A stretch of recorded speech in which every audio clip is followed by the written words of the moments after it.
हे राम, तुम ही मेरे आश्रय हो। ये भाव हमारे हृदय में दृढ़ हो जाए। और ये सब कुछ तभी संभव है जब बार बार हम सत्संग करते हैं। बार बार सत्संग में आकर भगवान की चर्चा, शास्त्र की चर्चा, धर्म की चर्चा हम श्रवण करते हैं।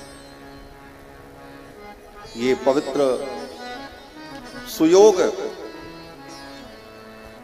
संत जनों की कृपा से ही बनता है। और पूज्य महाराज श्री ने, श्री भरतदास जी ने ऐसा सुंदर संयोग बनाया कि ये सब चर्चा सुनने और सुनाने का हमको, आपको सभी को अवसर मिला। कल के प्रसंग में आप सभी लोगों ने श्रवण किया कि महारानी कैकेयी मंथरा के कहने पर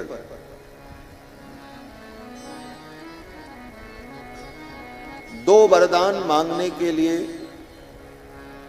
कोप भवन में गई। ये जो कुछ लीला हो रही है, ये सब लीला भगवान के ही संकल्प से हो रही है। भगवान की जो लीला है, इस लीला में केवल समझने के लिए और समझाने के लिए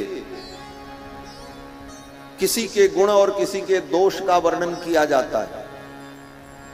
वस्तुतः भगवान की लीला सब कुछ भगवान के ही संकल्प से होती है। भगवान ही संकल्प करते हैं और जिससे जैसा चाहते हैं वैसा उससे करा लेते हैं। इसीलिए भगवान का अवतार न किसी के वरदान से होता है, न भगवान का अवतार किसी के शाप से होता है। कहा जाता है, कथा के आनंद में उन बातों की भी चर्चा होती है कि नारद जी ने शाप दिया, वृंदा ने शाप दिया, उन्होंने वरदान दिया, फिर भगवान ने ऐसे ऐसे अवतार लिया। लेकिन मूल कारण क्या है? मूल कारण स्वयं की भगवान की इच्छा। भगवान परम स्वतंत्र है। जब भगवान ने अवतार लिया तो गोस्वामी जी ने क्या लिखा कि निज इच्छा निरमित तनु। क्या लिखा? निज इच्छा निरमित तनु माया गुण गोपार। भगवान अपनी इच्छा से अवतार लेते हैं, न किसी के शाप से, न किसी के वरदान से, न किसी के प्रेशर में, न किसी के दबाव में, न किसी के संकोच में। राम जी तो परम स्वतंत्र है। और ये भगवान की लीला है। लोकवत्तु लीला कैवल्यम। वेदांत में, ब्रह्म सूत्र में वेद व्यास जी ने एक ब्रह्म सूत्र लिखा है, लोकवत्तु लीला कैवल्यम। ये ब्रह्म सूत्र है। इसका तात्पर्य वेद व्यास जी कहते हैं, जैसे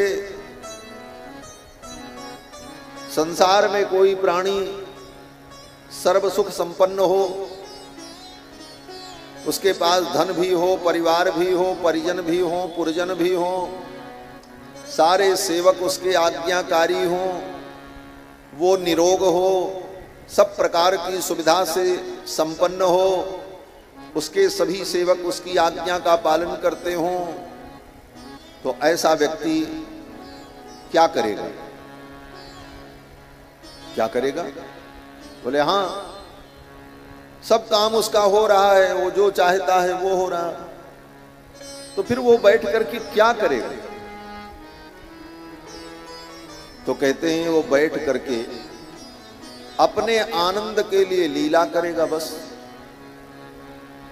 जिस व्यक्ति का सारा काम होता रहता, वो व्यक्ति क्या करे? बोले समय बिताता है। अब समय कैसे बीते? बोले तो टीवी खोल लिया, थोड़ी देर टीवी देखें, थोड़ी देर मोबाइल चलाएं, थोड़ी देर गाना सुने, थोड़ा घूमे, और क्या कर सकता है? तो जैसे संसार में, लोक में जिसकी संपूर्ण इच्छा पूर्ण हो चुकी है, वह व्यक्ति लीला मात्र करता है, उसी प्रकार आप्त काम, पूर्ण काम, परम निष्काम भगवान जिनकी समस्त इच्छाएं सदा पूर्ण रहती हैं, वे भगवान केवल लीला के लिए ये सब कुछ करते हैं। लोकवत्तु लीला कैवल्यम, ये अवतार लेना, असुरों को मारना, संहार करना, ये सब क्या है? बोले ये सब भगवान की लीला केवल है। क्या करें भगवान? खाली बैठे रहे तो कुछ तो करना ही है। बोले चलो यही करते हैं। और फिर भगवान ही सब सृजन करते हैं, भगवान ही संकल्प करते हैं, और वैसी वैसी प्रक्रिया होती है, और फिर भगवान वो लीला करते हैं। तो भगवान की लीला में स्वयं भगवान की ही इच्छा कारण है। निज इच्छा निर्मित तनु माया गुण गोपाल। महारानी केकई की बुद्धि बदल गई। महारानी केकई ने वरदान मांगने के लिए कोप भवन में जाकर अपने वस्त्रों को उतारकर, आभूषणों को उतारकर, साधारण वस्त्र पहनकर भूमि पर लेट गईं। महाराज दशरथ जब राज्य कार्य से निवृत्त हुए तो उन्होंने सोचा कि ये शुभ समाचार सर्वप्रथम मैं महारानी केकई को सुनाऊं। महारानी केकई भगवान श्री राम से बहुत स्नेह करती। भगवान श्री राम के प्रति स्नेह के कारण ही 12 वर्ष तक अपने पुत्र भरत से दूर रह करके भी कभी अपने भरत का स्मरण नहीं किया, क्योंकि मां केकई को कभी राम जी में और भरत में कोई अंतर समझ में नहीं आया। रामे वा भरते वाहम विशेषम नोपलक्ष्य। महारानी केकई कहती राम में और भरत में हमको कोई विशेषता माने अंतर। विशेषता क्या होती है? विशेषता का मतलब होता है जो दो वस्तुओं में अंतर बता दे, उसका नाम विशेषता होता है। कहते हैं ना, इसकी विशेषता अलग है, इसकी विशेषता अलग है, इसका मतलब दोनों में अंतर है। तो अंतर को बताने के लिए, भेद को बताने के लिए जिस गुण की चर्चा होती है उसी को विशेषता कहते हैं, वही विशेषता कहलाती है। इसीलिए महारानी केकई कहती हैं रामे वा भरते वाहम विशेषम नोपलक्ष्ये। राम और भरत में हमको कोई विशेषता, अंतर समझ में नहीं आता। ये तो भाव की बात है, और भाव के साथ साथ दृश्य में, रूप में, स्वरूप में, गति में, प्रकृति में भी कोई अंतर नहीं। गोस्वामी जी महाराज कहते हैं भरत राम ही की अनुहारी, सहसा लख न सकें नर। भरत जी और राम जी दोनों की प्रकृति एक, अंतर कर पाना बड़ा कठिन। जब तक राम जी और भरत जी छोटे थे तब तक तो माताएं अंतर भी कर लेती थी। क्यों? बोले शरीर पर वस्त्र कम रहते थे, बच्चे हैं, बालक हैं, तो वक्षस्थल पर जो भृगु जी के चरण का चिन्ह है और श्रीवत्स चिन्ह है, उसे देखकर माताएं जान जाती कि ये तो रघुनाथ हैं। और जिनके वक्ष पर भृगु जी का चरण चिन्ह नहीं, श्रीवत्स चिन्ह नहीं, वो भरत जी हैं। बाकी वर्ण, रूप, नाज, नक्शा एक जैसे। और जब भाई लोग बड़े हो गए तो जामा जोड़ा, कुर्ता कपड़ा पहन ले तो भरत जी, राम जी दोनों सामने खड़े हो जाएं तो माताएं भी धोखे में पड़ जाती, इसमें राम कौन है? तो मां कौशल्या, मां केकई भगवान के वस्त्र को हटा करके देखती, बोले इधर आओ हम पहले देखेंगे। और राम जी के पीतांबर को हटा करके जब देखें और भृगु जी का चरण दिख जाए तो अले ये तो राम है। ऐसा व्यामोह हो जाता था माताओं। भरत राम ही की अनुहारी, सहसा लख न सके नर नारी। तो मां केकई का राम जी के प्रति अगाध प्रेम है, परंतु लीला में भगवान के संकल्प से केकई को यह कलंक लगना था। संत जन कहते यह कलंक भी श्री केकई महारानी ने भगवान के लिए ही स्वीकार किया।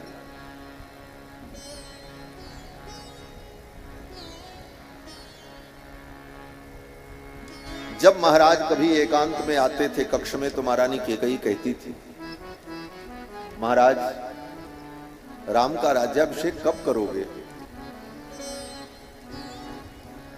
जब एकांत होता तो महारानी कैकेयी यही पूछती, राम का राज्याभिषेक आप कब करोगे?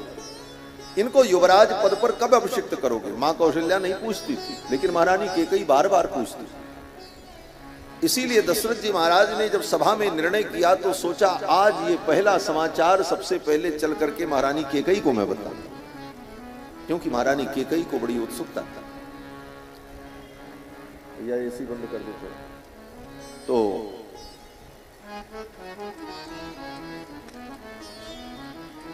लेकिन महारानी कैकेयी को पहले ही पता चल गया। पहले कैसे पता चला? बोले जब राम जी को महाराज ने कहा कि कल तुम्हारा राज्याभिषेक होगा, गुरुदेव वशिष्ठ के बताए हुए नियमों का पालन करो। भगवान श्री राम को जब ये पता चला तो भगवान श्री राम आए और एकांत में आकर के अपनी मां कैकेयी से कहा, मां पिताजी हमको कल राजा बनाना चाहते। मां कैकेयी ने कहा सच में? बोले हाँ। मां कैकेयी ने कहा बेटा मैं भी चाहती हूं तुम राजा बनो,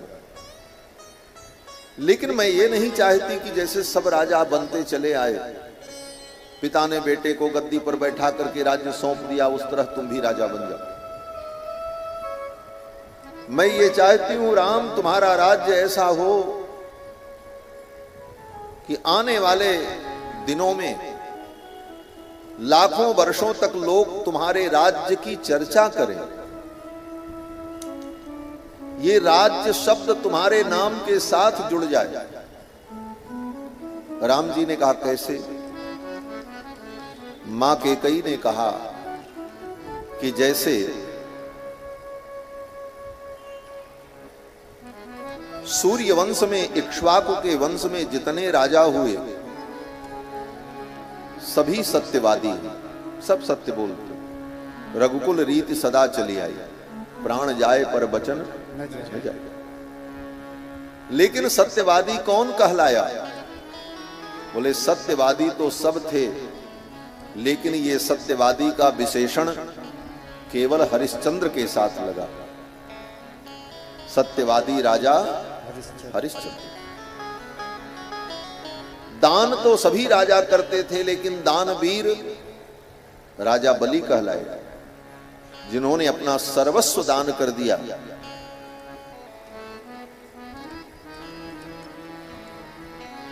मां कैकेयी ने कहा जैसे दान शब्द बलि के साथ जुड़ा, सत्य हरिश्चंद्र के साथ जुड़ा, राम मैं चाहती हूं ये राज्य तुम्हारे नाम किससे जुड़ जाए। तुम्हारा राज्य इतना सुंदर राज्य हो कि लोग कहें राम राज्य, और राम राज्य की लोग परिकल्पना करें। राज्य तो सबके अच्छे थे, सभी राजाओं ने न्यायपूर्वक धर्मपूर्वक राज्य किया, लेकिन जब अच्छे राज्य की बात आती है तो ये कहीं नहीं कहा जाता दशरथ राज्य हो जाए, रघु का राज्य हो जाए, हरिश्चंद्र का राज्य हो जाए, ये नहीं कहा जाता। यही कहा जाता राम राज्य होना चाहिए। तो मां कैकेयी ने कहा ये राज्य शब्द राम तुम्हारे साथ जुड़ जाएगा, मैं ये चाहती हूं तुम राजा बनो तो इतिहास में तुम्हारा राज्य ऐसा प्रसिद्ध हो कि तुम्हारे राज्य जैसा किसी का राज्य। राम जी ने कहा इसके लिए क्या करना पड़ेगा?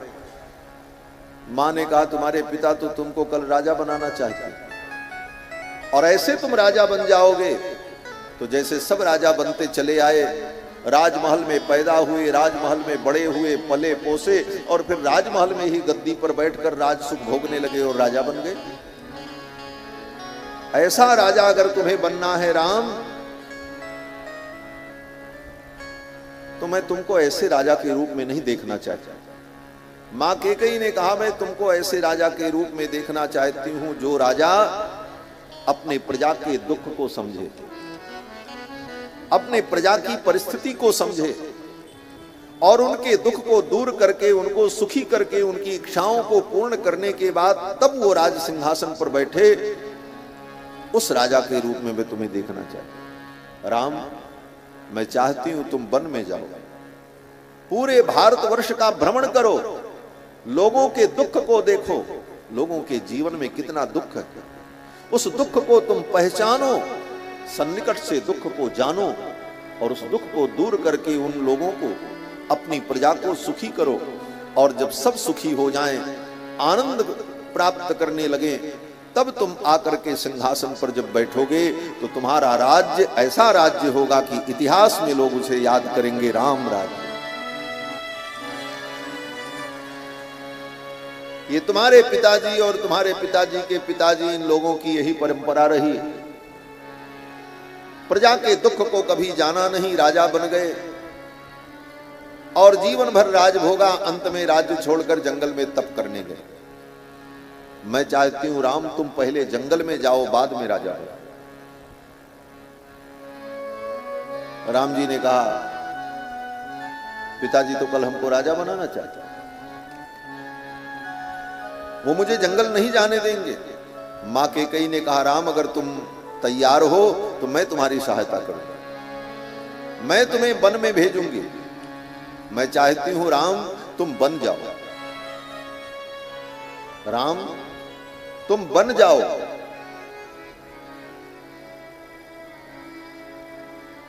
राम जी ने कहा मैं जाऊंगा। मां कैकेयी ने कहा इसका मतलब समझा? राम जी ने कहा नहीं। मां कैकेयी ने कहा राम मैं चाहती हूं तुम बन जाओ, अर्थात हर मां यही चाहती है कि मेरा बेटा बन जाए, बिगड़ न जाए। और जब तुम वन में जाओगे तो बन जाओगे राम, तुम राम कहलाओगे। हम तुम्हें बनाना चाहते, इसके लिए बहुत बड़ा मुझे कलंक लेना पड़ेगा। लोग मुझे गालियां देंगे, पीढ़ियां मुझे गालियां देंगी,